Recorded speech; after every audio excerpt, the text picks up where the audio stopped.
I'm doing my part. I'm doing my part. I'm doing my part. I didn't do fucking shit. What is up, guys? Tyson Dela Cruz here. Thank you so much for rocking with me.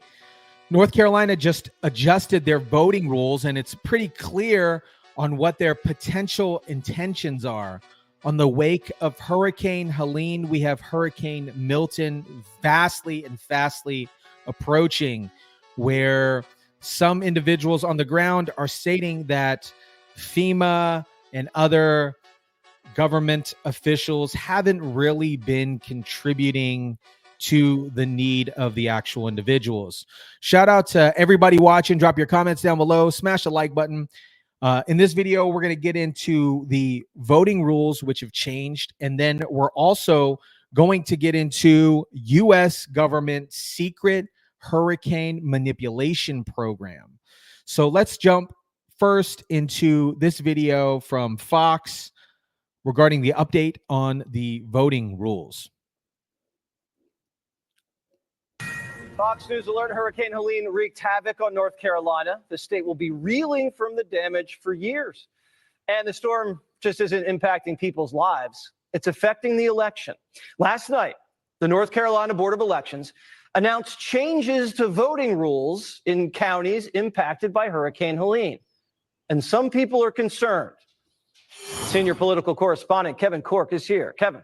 Evening, Jesse. They're talking about major changes in the voting process. Now, this is, they say, designed to help displaced voters in the Tar Heel state not only cast their ballots, but also make sure they have their voices heard this November. However, some Republicans are expressing deep reservations about the plan because of concerns about voter integrity. Now, the changes were approved by unanimous vote by the bipartisan board, coming just 10 days before early voting begins in the battleground state, and even as mail-in voting is already underway. Now, a couple of the changes I want to tell you about, including this: voters in the 13 counties that have been heavily affected by Hurricane Helene will now have more ways to obtain and deliver absentee ballots. By the way, more storms coming possibly. Voters in those counties will have longer to apply for absentee ballots. They'll be allowed to drop their ballots off anywhere in the state, not just in their home county. There'll also be teams that'll be sent to storm relief centers to help register more voters and, you guessed it, collect more ballots. What's more, the county boards will also be able to, by a bipartisan majority, hire poll workers from other counties and then move them all around the state to ensure there are enough experienced workers at each voting site. Now, the problem is, say critics, Jesse, we don't know where they're going to draw these poll workers from. And with ballots being able to be dropped off anywhere in the state, how can anyone accurately contest voter turnout discrepancies, say in different counties?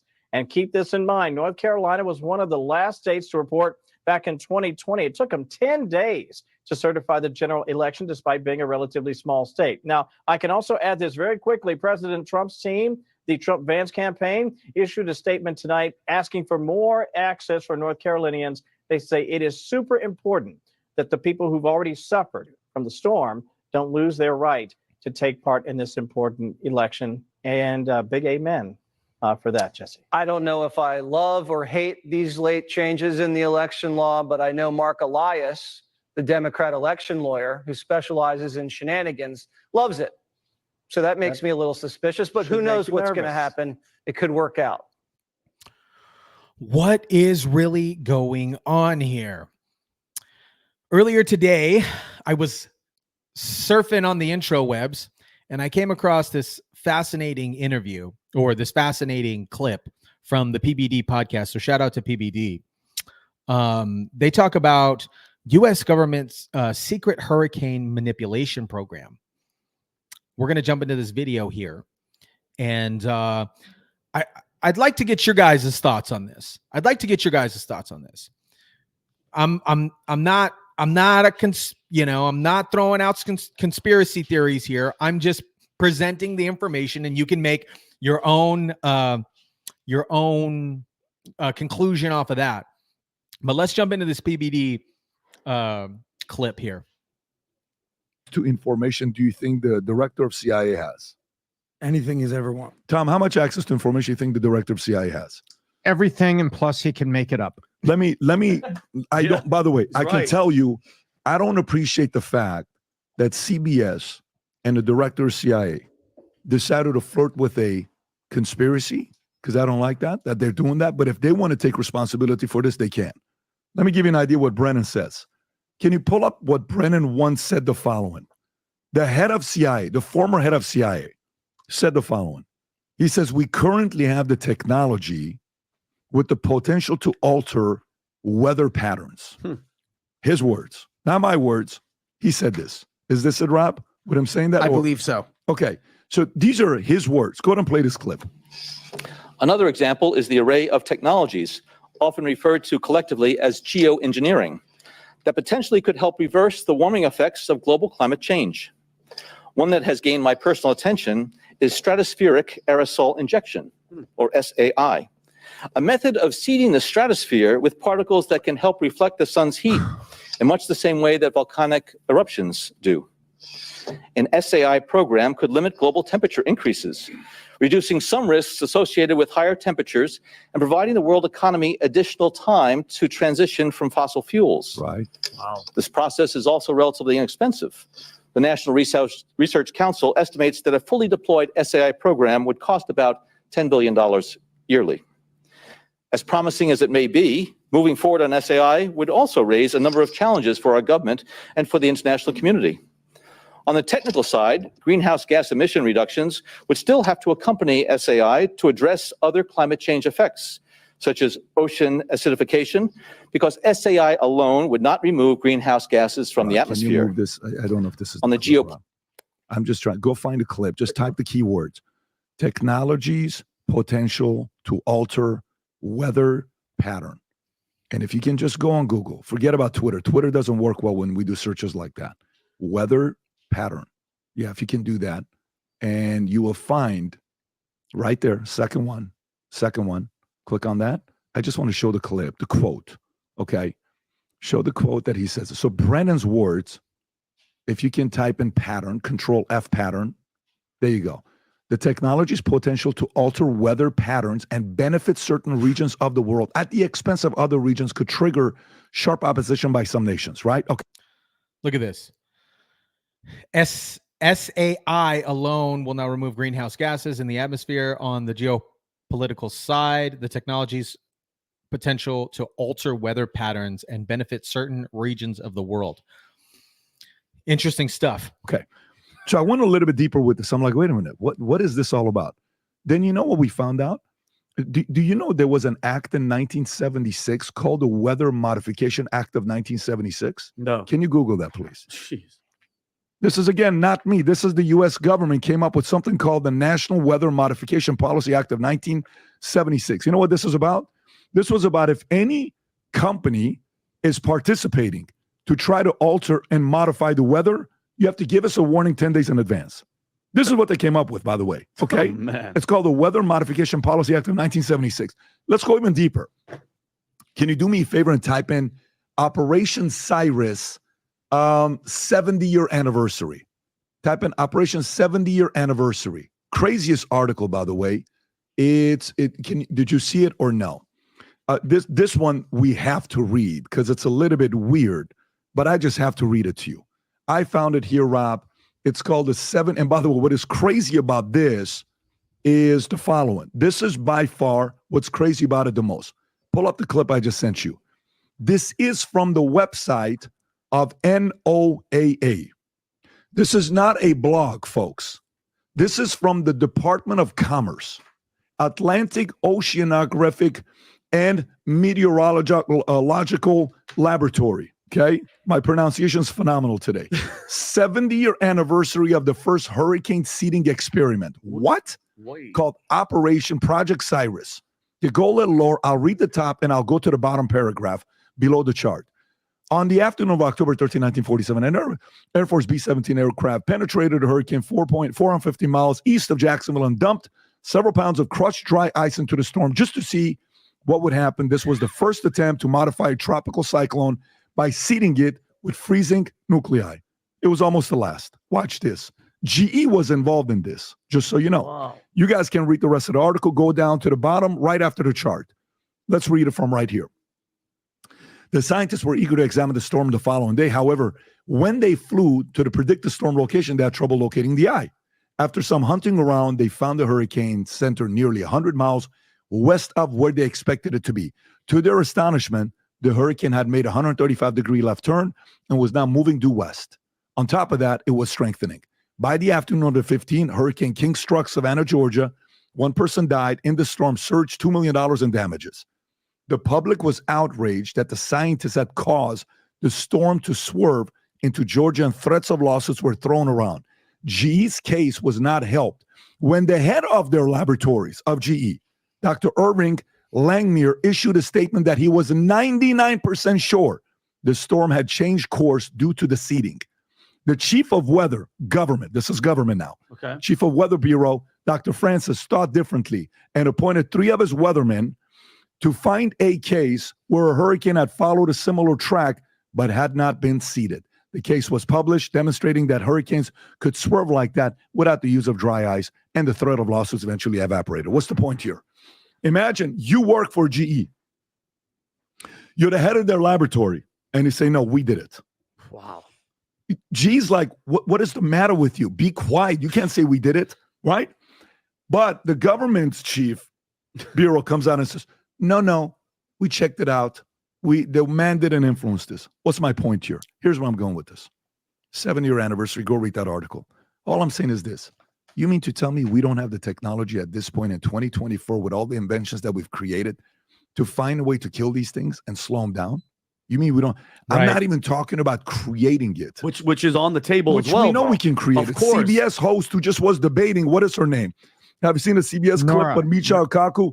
She said, we've done this. Yeah, I've seen that. Right? She said, we've done this. It's not even us. That's the lady who was on the debate with, the what do you call it? I think she was on the VP debate, if I'm not mistaken. This is the interview. Watch this clip.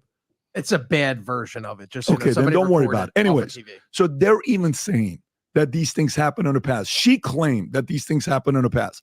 This is her 11 years ago. Forget about creating it. What I'm asking about is, in 2024, we don't have a way to prevent these things. And if we do, why are we not using them? Why not? Why are we not using some of these things to manipulate them to go a different way? I don't know. It's purely a question. But the more and more and more digging you do on government websites, they tell you, we have access to this. We've been working on this. And even the director of CIA says, we have something like this to work with. Tom. If we have the ability to, this is, what was it, 1979, if we have the ability to steer hurricanes back in 1979, PBD is absolutely right here. We don't have the ability to kind of suppress or steer them in opposite directions or completely eliminate them as a whole in 2024. Just a question, just throwing it out there. Well, I think we all misunderstood the guy from GE. The guy from GE was paid to work in a lab to modify the weather, right? Yes. At the end of the year, you get your performance review to see if you get a raise or you get a bonus. And so what does he say? It worked. We did it. We partnered with the government. We put a bunch of dry ice in a B-17. We went up there and dropped this all, hyper-cooled the center of the storm. The storm turned. The next day we went out looking for the storm. It was 100 miles over there. We're like, uh-oh, it turned west. But this guy is basically saying we have to understand this. He's saying, I work in a lab for GE on weather modification. It worked. So he wasn't being a whistleblower. He was just saying, well, this is my job, and it worked, and it turned toward there. Whereas now the government is like, no. Project Mockingbird and all these other things and the electric Kool-Aid acid test, we would never do such a thing. That's what I think. Yeah. And so the government comes out and goes, no, hang on. Meanwhile, they had already been trying that stuff previously in Vietnam, trying to extend the rainy season. So, and it's like sometimes experiments go bad, remember the Bikini Atoll? What's that? That's where they launched a nuclear bomb and gave a bunch of military guys cancer and things like this. Yeah, that's why I tell them. So we've done a lot of tests in our day and kind of messed people up in the process. And that's why when people, Pat, like you bring this up, and there's people out there, because I've seen it, because I've had these conversations, especially with Brandon. People are like, "What? Now you're trying to say?" I'm like, yes, I'm talking about that same government that did what you're talking about, that gave LSD to our soldiers, that experiment with mind altering MK Ultra type stuff, it happens, Pat. Then you have to ask the question, like, what's besides not being able to stop it, them creating it? Because mind you, these are the same people that are saying, hey, this is because of climate change, are actually the ones changing the climate. They're the ones that can do it. Allegedly. I'm not. Good point. Allegedly, that's the I'm case. just saying. I mean, Allegedly. allegedly I'm as well. not there. Yeah. Well, all I'm at is the following. I'm at Harvard in 2015 at this OPM program I went to, Owner President Management Program. I've never gone to Harvard as a student. My GPA was 1.8. This is not, I went to Harvard. Yeah. But when I'm there, one of my classmates, Finney, was from Lagos, Tom. One of my classmates was from Lagos. 8 of us were asked to go up and present a certain project we're working on to raise money. Yeah. He was one of them, I was one, and 6 other guys went up. This guy got up and he says, I have invented that with $100 million investment into a plant, I can build and produce water from thin air. And he wasn't kidding. And shows this video and you say, wow. He says, yeah. And then I'm watching the room. I'm not in the water making business. Yeah. I'm in the insurance business. And I'm like, yeah, that technology's been around. Yeah, that technology. And everybody starts talking. So the concern with water is we have the technology to be able to make it. There are plenty of advanced technologies for us to be able to do a lot of different things. Why are we not testing it and using it? Maybe we are. And if we are and they're not telling us, maybe that's what's also causing something that's 120 miles to go to 185 miles. Yep. Maybe they're doing that. We don't know that, right? So these are some of the things that maybe the government doesn't want us to know because they don't want to freak us out. And sometimes some projects, some assignments get, And remember what happened when in Dubai, like 3 months flooding. ago? It was the worst Because they're cloud rain or seeding. drought. Yeah. And then when people were basically allegedly saying it was be cloud seeding, I think they were shutting it down. I think some clips, So there you guys have it. There's probably I'll place the entire clip down below for this particular video in the description link down below. But PBD makes a good point regarding hurricane quote unquote manipulation allegedly. And if we have the ability to potentially steer hurricanes, how come we can't suppress them? And why are they making these particular turns in these particular areas? It references back to the first clip of this video where they happen to steer in, I don't know if it's coincidental or not, but a predominantly Republican-based area. I don't know. Just throwing it out there. Let me know your guys' thoughts on this. Drop your comments down below. Smash the like button. Share, subscribe. And as always, I'll catch you on the next one.